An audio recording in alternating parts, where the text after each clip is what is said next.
बिस्मिल्लाहिर्रहमानिर्रहीम। अस्सलाम वालेकुम नाज़रीन, आप यूट्यूब चैनल देख रहे हैं। मैं इमरान खान हूँ। आज कायद-ए-आज़म मोहम्मद अली जिन्ना का यौम पैदाइश है और ये दिन हम हर साल मनाते हैं। बचपन से ही मैं देख रहा हूँ, हम मनाते चले आ रहे हैं। लेकिन क्या हम बहैसियत कौम कायद-ए-आज़म मोहम्मद अली जिन्ना का सामना कर सकते हैं? क्या हमने पाकिस्तान को वैसे चलाया जैसे कायद-ए-आज़म मोहम्मद अली जिन्ना चाहते थे? क्या इदारे वैसे काम कर रहे हैं जैसे वो चाहते थे?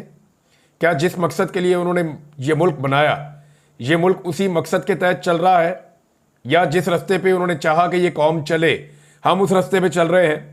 क्या इस मुल्क में वैसे इलेक्शन होते हैं जैसी जमहूरियत कायद-ए-आज़म मोहम्मद अली जिन्ना चाहते थे? क्या मुल्क में हमने आइन और कानून के साथ खिलवाड़ नहीं किया?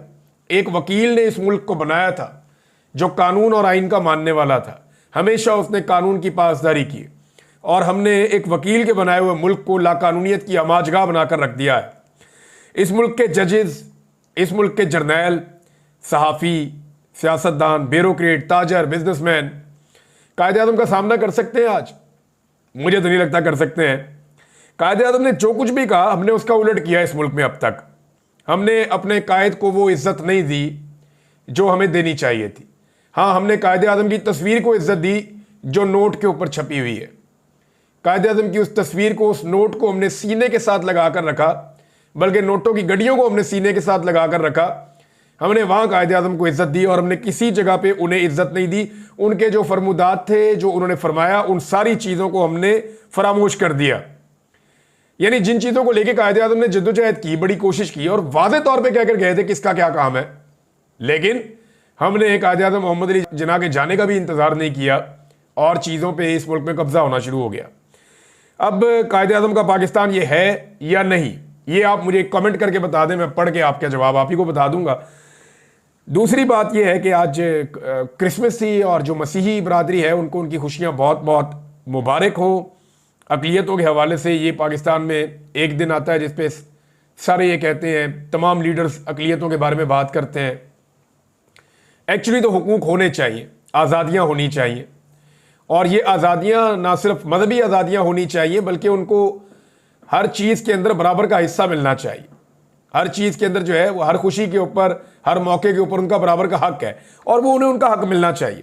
अब आ जाए नाज़रीन जो पॉलिटिकल खबरें उनकी जानिब, तो इमरान खान साहब के हवाले से सबसे पहली खबर है। इमरान खान साहब ने एक ख्वाहिश का इजहार किया है या उन्होंने मुतालबा किया है कि मेरी टीम से मेरी मुलाकात करवाई जाए। अब देखिए, उन्होंने 7 रुकनी टीम इमरान खान साहब ने बनाई हुई है मुज़ाकरात के हवाले से।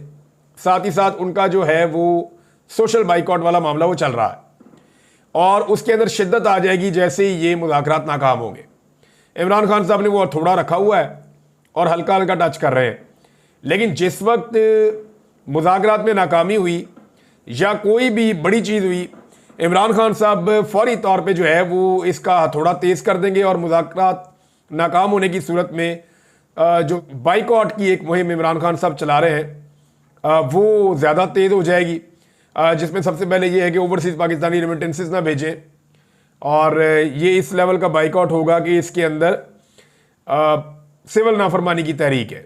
सिंपली इसका ये कि सिविल नाफरमानी की तहरीक है। पहले मैंने ज़रा थोड़ा गलत बोल दिया था, माजरत चाहता हूँ आपसे मैं।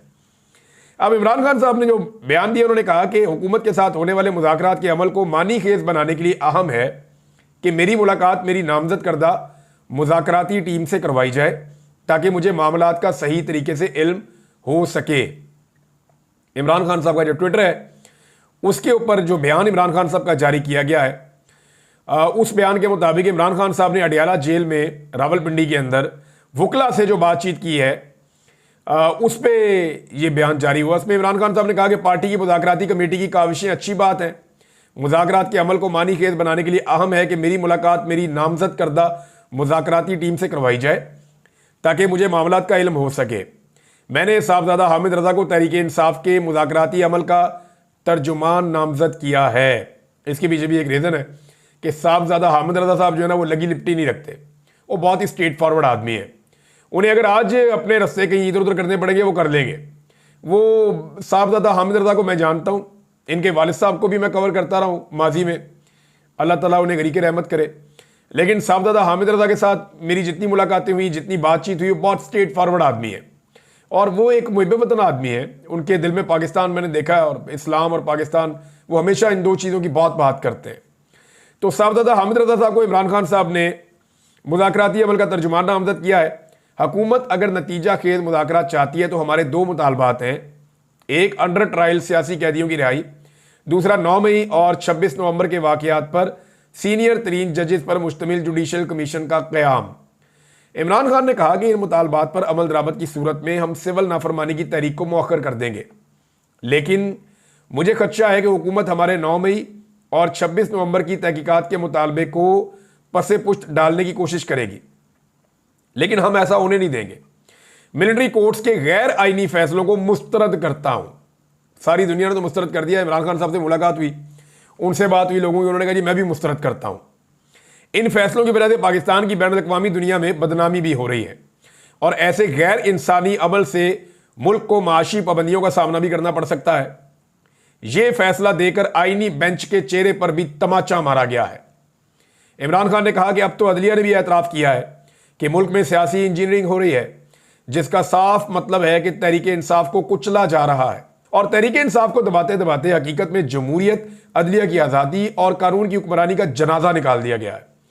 कोई मुल्क बैरूनी और अंदरूनी सरमायाकारी के बगैर तरक्की नहीं कर सकता और सरमायाकारी कभी कानून की हुक्मरानी के बगैर आ ही नहीं सकती। लोग पैसे निकालते, लोग कहते हैं मुल्क में कानून ही नहीं है भाई, जो जिसका मर्जी पैसा छीन लेता है, जिसकी लाठी उसकी भैंस, जो दिल करता है जैसे मर्जी करता है, जिसको चुक के अंदर करना अंदर कर देते हैं। वो बेचारे एक बहुत बड़ी कंपनी थी जिनकी वो बोतलें शोतलें बनती थी, उनको पकड़ के अंदर डाल दिया, वो साहब अंदर हो गए, उनका सारा कारोबार तलपट हो गया, पता नहीं किधर, आपको कुछ समझ ही नहीं आती।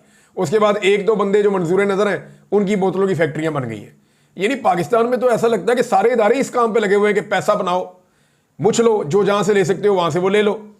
कोई मुल्क बैरूनी और अंदरूनी सरमायाकारी के बगैर तरक्की नहीं कर सकता और सरमायाकारी कभी कानून की हुक्मरानी के बगैर नहीं आ सकती। ये इमरान खान साहब ने कहा। लोग पाकिस्तान से बाहर सरमाया मुंतकिल कर रहे हैं क्योंकि यहां तो ना अदलिया आज़ाद है और ना ही कानून का कोई एहतराम है। इमरान खान ने कहा कि 26वीं आईनी तरमीम के बाद अदलिया के मुकम्मल तौर पर हाथ पांव काट दिए गए हैं। आईनी बेंच का क़याम और उसके फैसले सुप्रीम कोर्ट को शर्मिंदा करने के मुतरादिफ हैं। अच्छा, इससे पहले इमरान खान साहब ने जेल से मुलाकात के बाद मीडिया से गुफ्तगू करते हुए बैरिस्टर गौहर ने कुछ बातें की थी और उन्होंने ये जो स्टेटमेंट आया, इससे पहले जो उन्होंने बातें की थी, उन्होंने क्या कहा कि इमरान खान चाहते हैं कि मुज़ाकरात के लिए टाइम फ्रेम एक मुकर्रर कर दिया जाए। सिविल नाफरमानी की तहरीक पर उन्होंने कोई बात फिलहाल नहीं की, सिर्फ उन्होंने कहा जी मुज़ाकरात करेंगे, वो तहरीक वैसे ही चलती रहेगी। उन्होंने कहा कि इमरान खान का कहना था कि हमारे 4 लोग कल मुज़ाकराती अमल का हिस्सा नहीं बन सके, जिस पर स्पीकर कौमी असम्बली को पहले ही बता दिया गया था और कमेटी इमरान खान साहब ने बनाई है। मुझ समेत बहुत सारे लोग इसमें शामिल नहीं हैं। हम मुज़ाकरात के अमल पर उम्मीद है, कोशिश करेंगे कि सारे मसाइल का हल ज़रूर निकल आए। इमरान खान पर जितने मुकदमात बने वो सारे सियासी हैं, इन सब में जमानत हो चुकी है। इमरान खान ने कहा था कि एक ही रेफरेंस बचा था जिसका फैसला आइंदा माह होना है। हमें उम्मीद है कि अगर फेयर ट्रायल हुआ तो इमरान खान इसमें भी बरी हो जाएंगे और इन्हें जमानत मिल जाएगी। अच्छा जी, अब इमरान खान साहब के हवाले से ये जो फैसला आने वाला है अलकादर का, एक्चुअली तो एक ट्रैक रिकॉर्ड है कि जो फैसला आना है वो इमरान खान के खिलाफ आना है, लेकिन इस मरतबा हुकूमत के बाद और एस्टेब्लिशमेंट के बाद एक मौका है कि वो अपना रिकॉर्ड सीधा कर लें। यानी वरना उनका रिकॉर्ड बड़ा स्ट्रेट है कि जो भी अदालत जाएगी वहां पे जेल में इमरान खान साहब के खिलाफ ही फैसला देगी, उनके हक में कभी फैसला नहीं देगी। लेकिन यहां पे अगर इंसाफ किया जाए तो फिर एक थोड़ा सा एक कॉन्फिडेंस बिल्डिंग हो सकती है, जिसको CBMs कहते हैं, कॉन्फिडेंस बिल्डिंग मेजर्स हो सकते हैं कि थोड़ा सा एतमाद की बहाली हो सकती है लोगों में भी और इमरान खान साहब में भी। लेकिन इस फैसले को जो है वो मौखर कर दिया गया। फैसले को ले गए जानबूझ के उन तारीखों के बाद जिन तारीखों में मुज़ाकरात होने हैं। यानी 2 तारीख को मुज़ाकरात हैं तो फैसले को शिफ्ट कर दिया 6 तारीख को। तो मुज़ाकरात के नतीजे में क्या होगा, उसके नतीजे में फैसला करेंगे कि फैसला क्या करना है। अब आप अंदाजा करेंगे पाकिस्तान में अदालती निज़ाम कैसे चल रहा है। अब यहां एक खबर और है और वो रिचर्ड ग्रेनल के हवाले से है। ये खबर बढ़ती चली जा रही है। देखिए, पहले पाकिस्तान के मीडिया ने इसका मजाक उड़ाया था। पहले बहुत सारे मीडिया के लोग, बहुत सारे सियासतदान, ऐसे लोग जिनको तमगे दिए गए उसने कारकर्दगी के, वो लोग ये कह रहे थे कि ये तो जाली अकाउंट है, ये तो रिचर्ड ग्रेनल है ही नहीं। हमने बताया जनाब कि ये, और सारा पाकिस्तान बता रहा था कि जनाब इसको तो डोनाल्ड ट्रंप भी इसी अकाउंट को जो है वो मेंशन करता है। तो भाई ये मौजूद है तो है ना, लेकिन कोई मान ही नहीं रहा था, कोई यकीन ही नहीं कर रहा था। लोग कोई इधर की कहानी कोई उधर की कहानी। अब उसके अपने इंटरव्यूज भी आना शुरू हो गए हैं और इंटरव्यूज के अंदर जो उसने कहा वो बड़ी क्लैरिटी के साथ इमरान खान की सपोर्ट की है रिचर्ड ग्रेनल ने। यानी अमेरिकन को इतनी पाकिस्तान में दिलचस्पी क्या हो गई या इतनी ज्यादा उनकी तवज्जो यहां पाकिस्तान में क्यों आ गई? इसके दो मतलब हैं।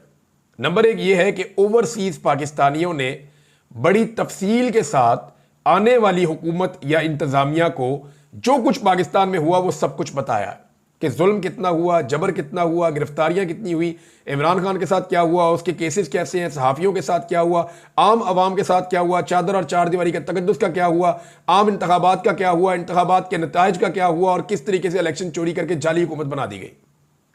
उनको हर चीज का पता है। ऐसा नहीं है कि कुछ चीज उनसे छुपी हुई हो, वो ऐसा लगता है सब कुछ ही जानते हैं क्योंकि उनको प्रॉपर तरीके से ब्रीफ किया गया है डोनाल्ड ट्रंप से लेकर नीचे तक। अब रिचर्ड ग्रेनल की पहले खबरें नहीं चला रहे थे, अब खबरें पाकिस्तानी मीडिया चलाना शुरू हो गया है।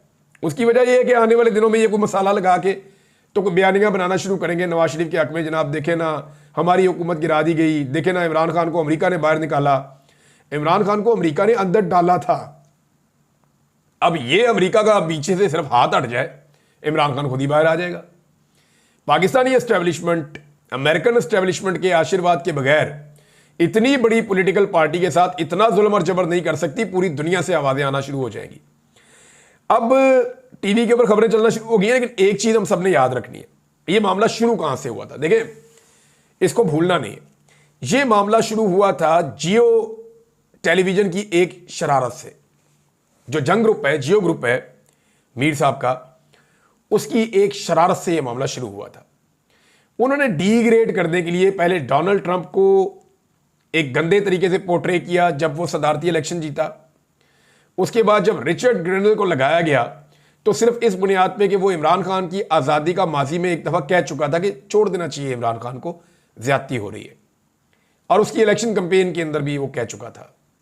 अब मामला यह है कि यही रिचर्ड ग्रेनल जो है, ये जैसे ही इसको ओहदा ट्रंप ने दिया तो जियो ने अपना बुक्स दिखाते हुए इमरान खान साहब से इसके खिलाफ हतक आमेज खबरें छापना शुरू कर दी।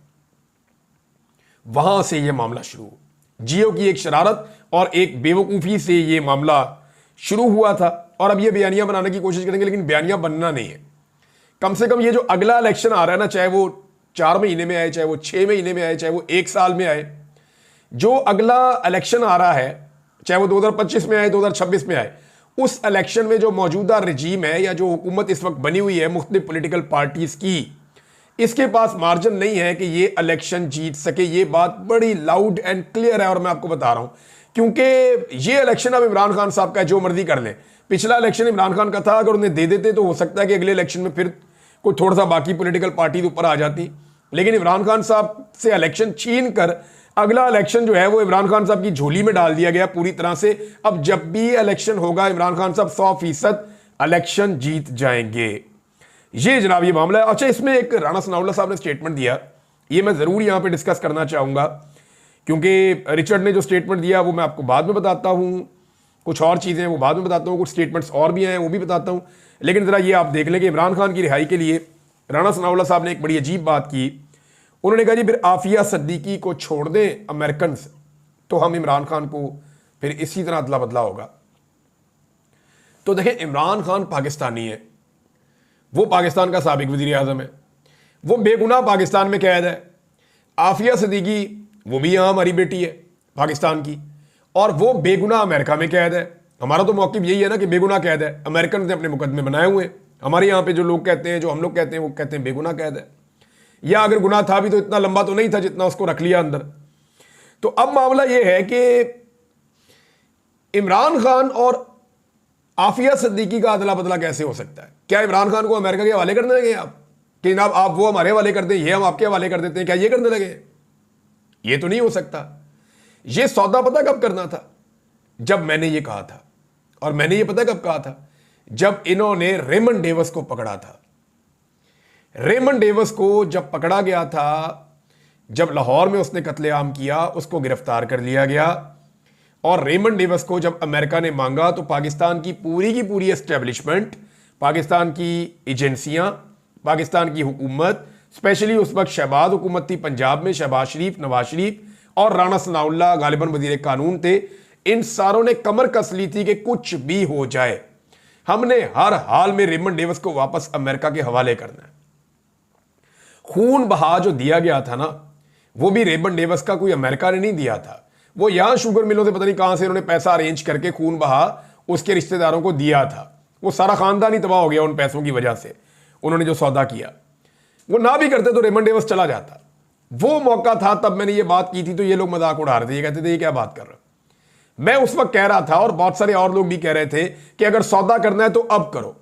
उन्हें को आपके रेमंड डेविस ने यहां दहशतगर्दी की है, यहां जुर्म किया पाकिस्तान में, इसको कोई किसी किस्म की डिप्लोमेटिक इम्यूनिटी नहीं है, ब्लैक वाटर का आदमी है, ये बंदा हम आपको दे देते हैं। उसी रेमंड डेविस ने जाके अमेरिका में जुर्म किया, गिरफ्तार हो गया। वहां उसको किसी ने नहीं छुड़वाया, यहां से वो छुड़वा कर ले गए। शाह महमूद कुरैशी साहब ने उस मामले के ऊपर बड़ा रोला डाला था और यही एक वजह बनी थी जब उन्होंने पाकिस्तान पीपल्स पार्टी से अलहदगी कर ली थी। तो पीपल्स पार्टी में और नून लीग में मुकाबला चल रहा था कि ज्यादा बेहतर अंदाज में रेमंड डेविस को छोड़ने में किसका किरदार होगा, और एस्टेब्लिशमेंट जो है वो इन दोनों को डील कर रही थी। जैसे खसूसी तैयारे में उसको पहुंचाया गया। तो अब मामला यह है कि रेमंड डेविस के बदले करना था ना ये राणा साहब आपने, उस दौर में तो आप मौजूद थे, पंजाब में जुर्म हुआ था, पंजाब में आप मौजूद थे, तो रेमंड डेविस के बदले में आपने किया नहीं। अब आप कहते हैं इमरान खान के बदले में, या तो कोई अमेरिकन अमेरिका में गिरफ्तार हुआ हो तो आप ये मुतालबा करें कि अमेरिका में फलां अमेरिकन गिरफ्तार हुआ है, या मिसाल के तौर पे डोनाल्ड ट्रंप अमेरिका में गिरफ्तार होता और मुतालबा किया जाता या जो बाइडन अमेरिका में गिरफ्तार हो जाए, तो फिर आप मुतालबा करें जी आप जो बाइडन को छोड़ दें, हम इमरान खान को छोड़ देते हैं, फिर तो चलो बात समझ आती है, अगर जो बाइडन बेगुनाह बंद है तो ये अजीबोगरीब बातें करके आप चीज़ों को इधर से उधर नहीं कर सकते। कुछ खबरें और नाज़रीन आपको देनी है, लेकिन पहले जरा ये रिचर्ड ग्रेनल ने क्या कहा। उन्होंने कहा कि पाकिस्तान के साबिक वज़ीर आज़म इमरान खान को जेल से रिहा किया जाना चाहिए, और टीवी को इंटरव्यू वो दे रहे थे, अमेरिकन टीवी को, उन्होंने कहा कि बानी पीटीआई को रिहा किया जाए। ये मैं दबे लफ्ज़ों में नहीं कह रहा, मैं खुलकर कह रहा हूं कि इमरान खान को रिहा किया जाए। उन्होंने कहा कि अक्लो फहम रखने वाले गैर रवायती जो सियासतदान हैं इमरान खान साहब हैं, और वो एक बड़े शानदार क्रिकेटर भी हैं, वो कैप्टन भी रहे हैं, फिर वो जो बात करते हैं वो कॉमन सेंस से बात करते हैं इमरान खान साहब। नॉर्मली हमारे जो लीडर थे उनमें कॉमन सेंस नहीं होती। तो डोनाल्ड ट्रंप भी एक बड़ा जहीन आदमी अपने तरीके से चलता है, तो इमरान खान साहब जो है उनमें भी जहानत है। तो इमरान खान साहब अपने मुंह से कई मरतबा कहते थे कि इनको वेस्ट को कैसे कंट्रोल करना है, इनसे कैसे बात करनी है, ये मुझे पता है।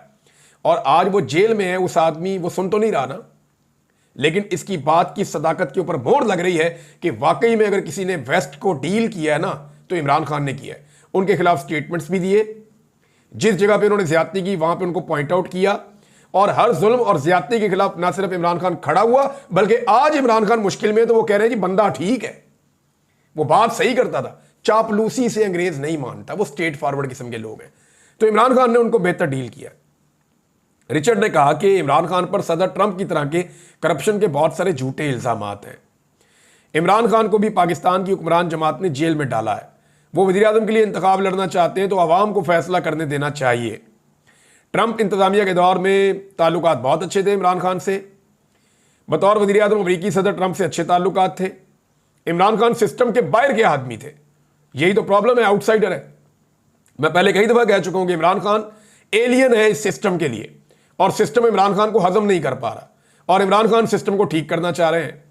उन्होंने कहा ट्रंप से अच्छे ताल्लुकात थे और रवायती सियासतदान नहीं है, इसलिए वो बड़ी साफ बात करते हैं। उन्होंने कहा कि जी जो बाइडन इंतजामिया ने गुज़िश्ता 4 साल जो कुछ नज़रअंदाज किया है और कोई पेशरफ्त नहीं की है, अब जाते जाते वो ऐसा दिखाना चाह रही है जो बाइडन इंतजामिया जैसे उन्हें बहुत परवाह है। इसको हमारी जुबान में कहते हैं गोगलुओं से मट्टी झाड़ना। वो अब गोगलुओं से मट्टी झाड़ना चाह रहे हैं, लेकिन कोई पेशरफ्त उन्होंने नहीं की। नाउ इट्स टू लेट, ये बात वो पहले भी कह चुके हैं। एक ट्वीट नाजरीन और आया है, वो मैं आपके साथ शेयर कर देता हूं। ये क्लॉडिया वेब, ये बरतानवी रुकन है पार्लियामेंट की, उन्होंने इमरान खान को रिहा करने का मुतालबा किया।